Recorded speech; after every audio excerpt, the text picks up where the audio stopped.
Zaratustra, a continuação do texto de Miller-Lauter, Desafio Nietzsche.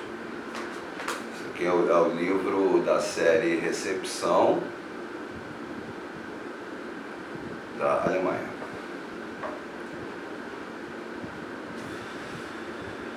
Deixemos de lado essa breve incursão por alguns dos momentos da influência de Nietzsche nos últimos 100 anos.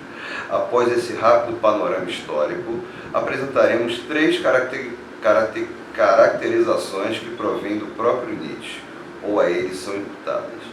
Nietzsche seria um sismógrafo, uma fatalidade e um campo de batalha.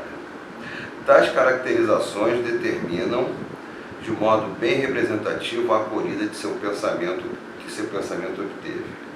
Nelas se torna claro em que medida é possível considerá-lo como desafio, talvez para o século vindouro. Gottfried Benn afirmou que para sua geração Nietzsche havia sido o terremoto da época. Foi ele mesmo um terremoto ou apenas o anúncio? Há muito tempo os espíritos se dividem a respeito dessa questão. Frequentemente se caracteriza Nietzsche como sismógrafo. Há pouco tempo sua sensibilidade para registrar ínfimas oscilações do espírito nas quais o futuro se anuncia foi mais uma vez sublinhado por Carl Friedrich von Weizsäcker. Entre as inúmeras oscilações registradas por Nietzsche, seria possível fazer apenas uma seleção, ela mesma provocada sismograficamente, oscilando entre o pró e o contra.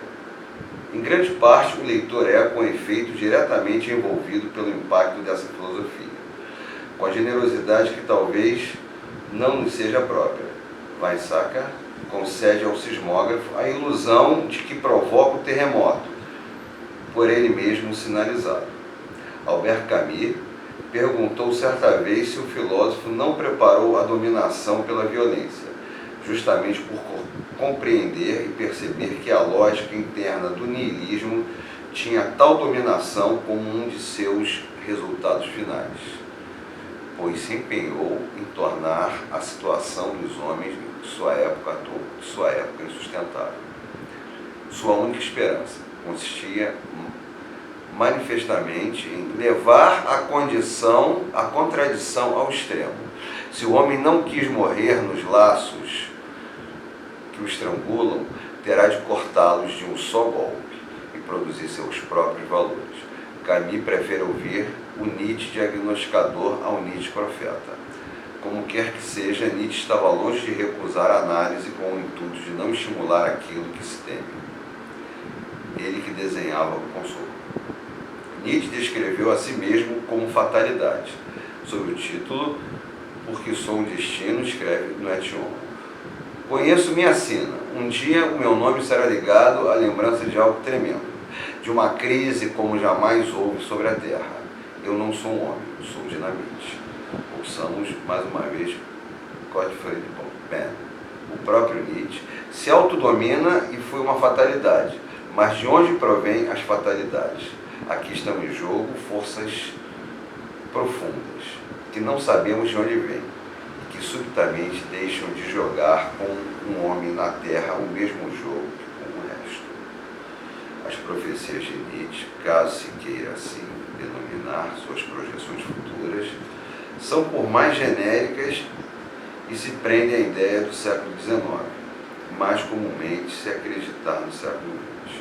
O vínculo de Nietzsche com sua época é muito mais considerável do que parece admitir as estilizações que mais tarde fez de si mesmo. Não se nega, com isso, que foi sensível a prenúncio de evoluções ulteriores, em muitos aspectos, do corpo e da alma. Nietzsche seria, desde 1886, mais um campo de batalha do que um homem, como ele mesmo escreve Henrik Koselleck. Ernest Nolte considerou tal autocaracterização uma declaração de muito mais impacto e muito mais elucidativa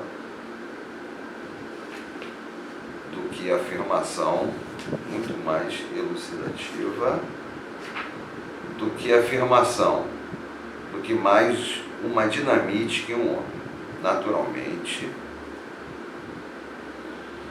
deve-se levar em conta que nela Nietzsche faz referência a algo que passou pessoalmente, mesmo quando ainda se vê como a luta em pessoa, tal como escreve seu amigo Franz Overbeck.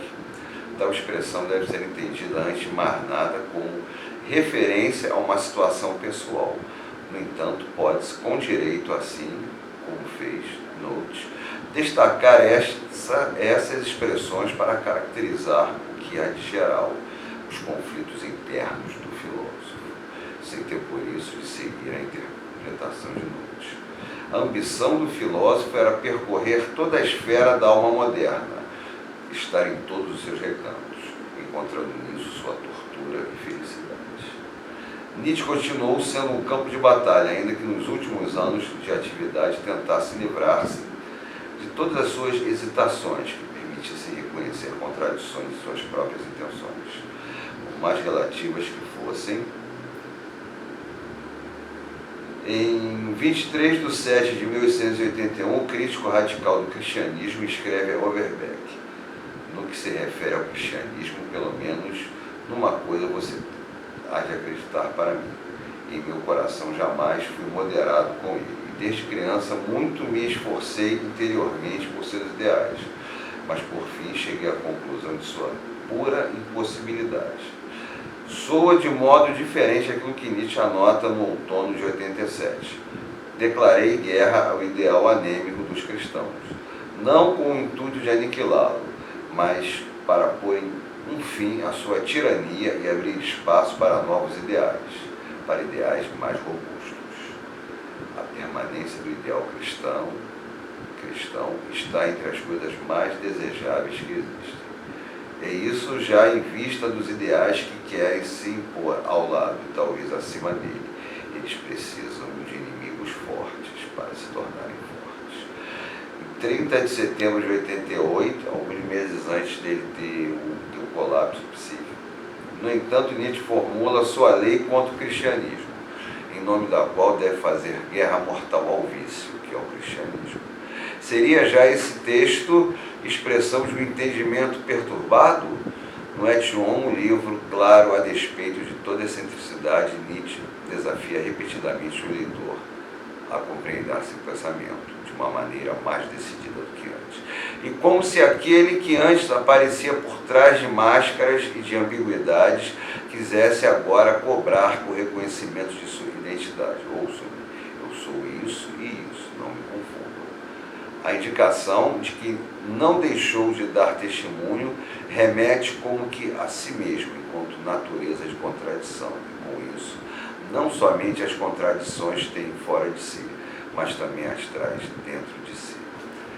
Essa é a TV Zaratustra. Miller Lauter, parte 2.